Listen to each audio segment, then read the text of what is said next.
வணக்கம். மாலை முரசு செய்திகளை விரிவாக பார்ப்பதற்கு முன்பாக முதல் தலைப்புச் செய்திகளை பார்க்கலாம். நாடாளுமன்றத்தில் விவசாயிகளுக்கு அனுமதி மறுத்துள்ளதாக எதிர்க்கட்சித் தலைவர் ராகுல் காந்தி குற்றச்சாட்டு. விவசாயிகள் என்பதால் 20 பேரையும் நாடாளுமன்றத்தில் விட அனுமதி மறுத்துவிட்டதாக காட்டம்.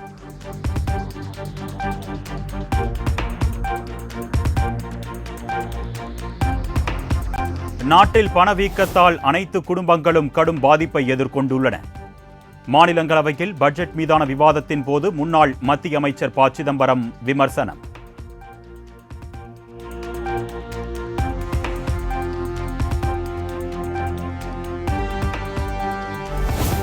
பட்ஜெட்டில் தமிழ்நாட்டை மத்திய அரசு வஞ்சித்து விட்டதாக திமுக எம்பி தயாநிதி மாறன் குற்றச்சாட்டு. எனக்கு வந்தால் ரத்தம், உங்களுக்கு வந்தால் தக்காளி சட்னியா என்ற காமெடி வசனத்தை குறிப்பிட்டு விமர்சனம். Whenever convenient, she is using it. Sir, there's a saying in Tamil, sir. எனக்கு வந்தா ரத்தம், உனக்கு வந்தா தக்காளி chutney. That means if I get injured, blood comes for me. But if you do something, it's only a tomato chutney. Sir.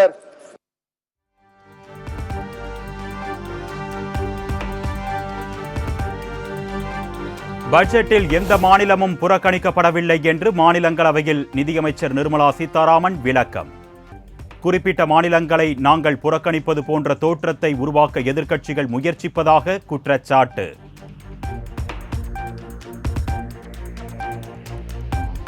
மத்திய பட்ஜெட்டில் தமிழ்நாடு பெயர் இடம்பெற்றிருக்க வேண்டும் என்றால் 25 தொகுதிகளில் பாஜக கூட்டணியை வெற்றி பெற வைத்திருக்க வேண்டும். பாமக தலைவர் அன்புமணி ராமதாஸ் புதுமையான விளக்கம். பார்க் இந்தியாவில் தொடங்குறாங்க, அதில் தமிழ்நாடு வராதா என்ன? எல்லாம் இருக்குது.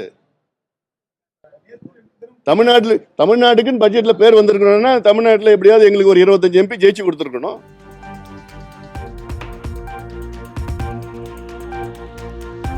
நிதி ஆயோக் கூட்டத்தை முதலமைச்சர் புறக்கணிப்பதாக கூறுவது நாடகம் என்று பாஜக மாநில தலைவர் அண்ணாமலை விமர்சனம். நிதி ஆயோக் கூட்டத்தை முதலமைச்சர் புறக்கணிப்பதால் பாதிக்கப்பட போவது தமிழக மக்களே என்றும் சாடல்.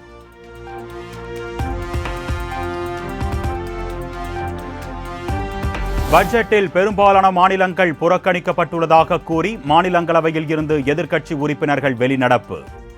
பீகார், ஆந்திராவுக்கு மட்டுமே திட்டங்கள் அறிவிக்கப்பட்டதாக கூறி அமளி.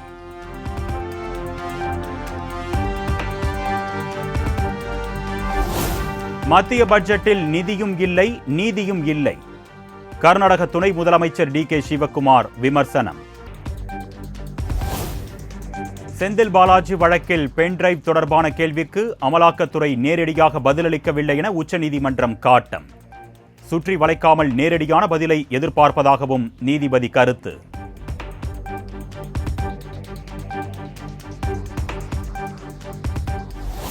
ஆவின் பால் விலையை குறைப்பதற்கான வாய்ப்பு இல்லை என்று பால்வளத்துறை அமைச்சர் மனோ தங்கராஜ் திட்டவட்டம். பால் விலையை உயர்த்துவது குறித்து நுகர்வோரிடம் ஆலோசித்து முடிவெடுக்கப்படும் என்றும் அறிவிப்பு.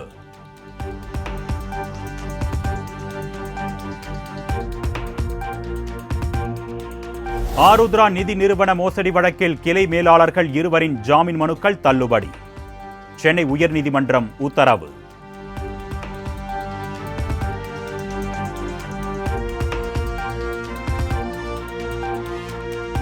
மதுக்கூடங்களுக்கு ஆன்லைன் மூலம் டெண்டர் விடப்பட்டு வெளிப்படைத்தன்மையுடன் முடிவெடுக்கப்பட்டு வருவதாக அமைச்சர் முத்துசாமி தகவல். முந்தைய அதிமுக ஆட்சியில் மது புட்டிகளை பெறுவதில் ஆன்லைன் மூலம் டெண்டர் விடப்பட்டதா என்றும் எடப்பாடி பழனிசாமிக்கு சரமாரி கேள்வி.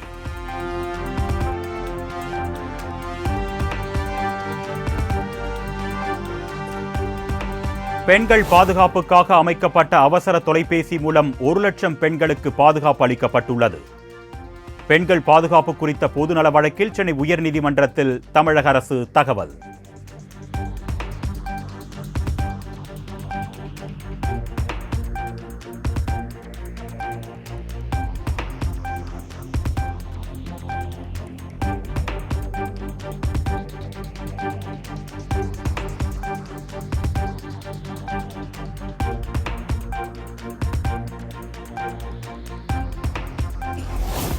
இலங்கை கடற்படையினரால் கைது செய்யப்பட்ட தமிழ்நாடு மீனவர்களை விடுவிக்க உடனடியாக நடவடிக்கை எடுக்க வேண்டும். மத்திய வெளியுறவுத்துறை அமைச்சர் ஜெய்சங்கருக்கு முதலமைச்சர் மு.க. ஸ்டாலின் கடிதம்.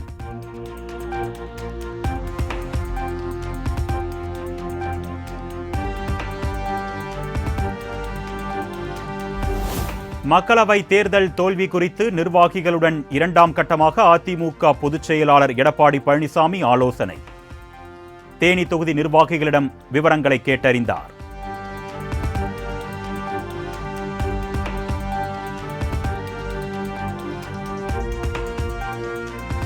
போக்குவரத்து ஊழியர்களின் 15வது ஊதிய ஒப்பந்தம் குறித்த பேச்சுவார்த்தையை உடனடியாக தொடங்க வேண்டும்.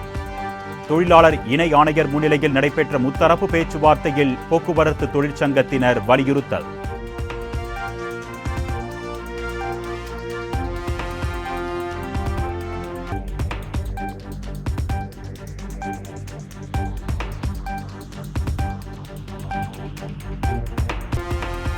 அண்ணா பல்கலைக்கழக கல்லூரிகளில் முறைகேடுகளில் ஈடுபட்ட ஆசிரியர்கள் மீது கடும் நடவடிக்கை எடுக்கப்படும். பல்கலைக்கழக துணைவேந்தர் வேல்ராஜ் திட்டவட்டம். ஒருத்தர் ஒரு 5 காலேஜுக்கு போயிருக்கிறாரு, ஒருத்தர் ஒரு 32 காலேஜ் கூட ஒரு ஆள் போயிருக்கிறாரு. அவங்க போட்டதுல 22 காலேஜ்ல ஒரு ஆள் நேம போட்டாங்க. ஆனா இன்னொரு நபர் 32 காலேஜ்ல போய் என்ரோல் பண்ணியிருக்காரு. அவர் ஒவ்வொரு வாட்டியும் அவரோட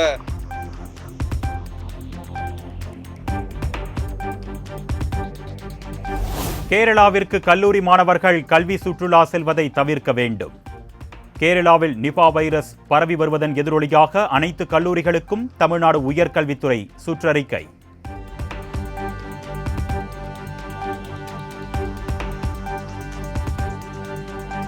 தமிழ்நாட்டில் அடுத்த 7 நாட்களுக்கு லேசானது முதல் மிதமான மழைக்கு வாய்ப்பு. சென்னை வானிலை ஆய்வு மையம் தகவல்.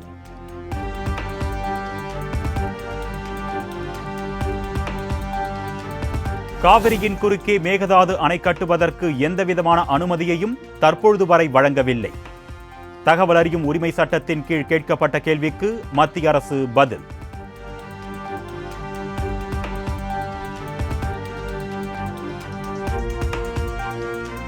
கல்வராயன் மலைப்பகுதி மக்கள் மேம்பாடு குறித்து முதலமைச்சர் நேரில் சென்று பார்வையிட வேண்டும் என்று சென்னை உயர்நீதிமன்றம் அறிவுறுத்தல்.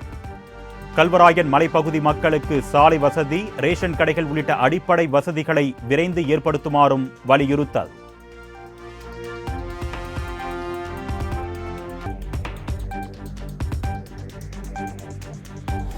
சென்னை காவல்துறைக்கு 74 லட்சம் ரூபாயில் நவீன தொழில்நுட்பத்துடன் கூடிய 85 இருசக்கர வாகனங்கள்.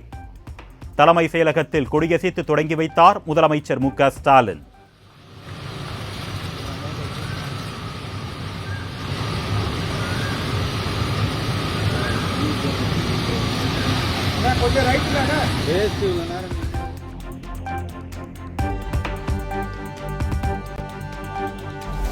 கடலூர் மாவட்டம் தொண்டமானத்தம் கிராம நிர்வாக அலுவலர் பணியிடை நீக்கம் செய்யப்பட்டதன் எதிரொலி.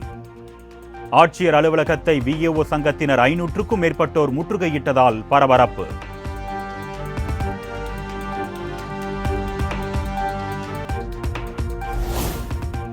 திருத்தணி சுப்பிரமணிய சுவாமி கோவிலில் உண்டியல் காணிக்கை எண்ணும் பணி. சென்ற முறை முறைகேடு நடந்ததாக எழுந்த புகாரை அடுத்து கடும் கட்டுப்பாடுகள் விதிப்பு.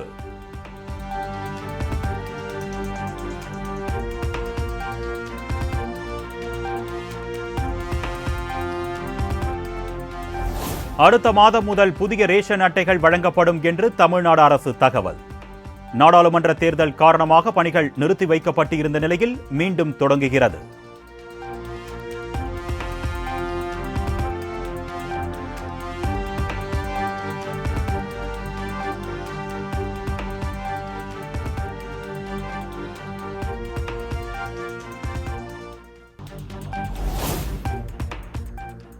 மின் வாரியத்தை லாபகரமாக நடத்த முடியாததை மறைக்க அதிமுக மீது அமைச்சர் தங்கம் தென்னரசு வீண் பழி போடுவதாக முன்னாள் அமைச்சர் தங்கமணி குற்றச்சாட்டு. நேருக்கு நேர் விவாதிக்க தயாரா என்றும் சவால்.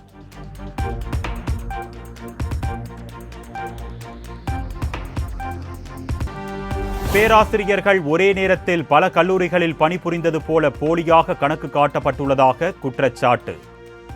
முறைகேடு தொடர்பான அடிப்படையில் விசாரணை நடத்த குழு அமைத்திருப்பதாக அண்ணா பல்கலைக்கழக துணைவேந்தர் வேல்ராஜ் தகவல்.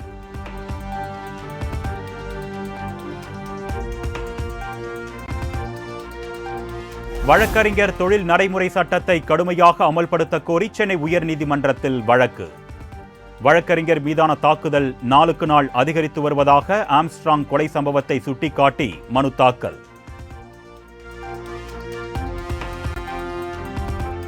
திமுக எம்பி தயாநிதி மாறன் மீது வன்கொடுமை தடுப்பு சட்டத்தின் கீழ் வழக்கு பதிவு.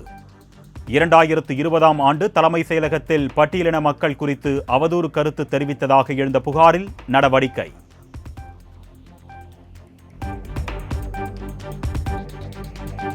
மதுரை மாநகர் மதுவிலக்கு அமலாக்கப் பிரிவு காவல்துறையில் பணிபுரிந்து வந்த போலீசார் கூண்டோடு மாற்றம். மாநகர காவல் ஆணையர் அதிரடி உத்தரவு.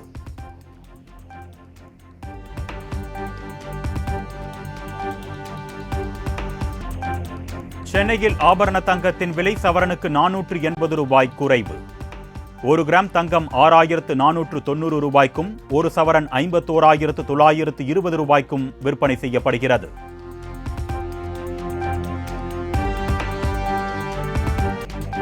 நீட் நுழைவுத் தேர்வுக்கு எதிராக மேற்கு வங்க மாநில சட்டப்பேரவையில் தீர்மானம் நிறைவேற்றம். ஏற்கனவே தமிழ்நாடு, கர்நாடகாவில் தீர்மானம் நிறைவேற்றப்பட்ட நிலையில் நடவடிக்கை.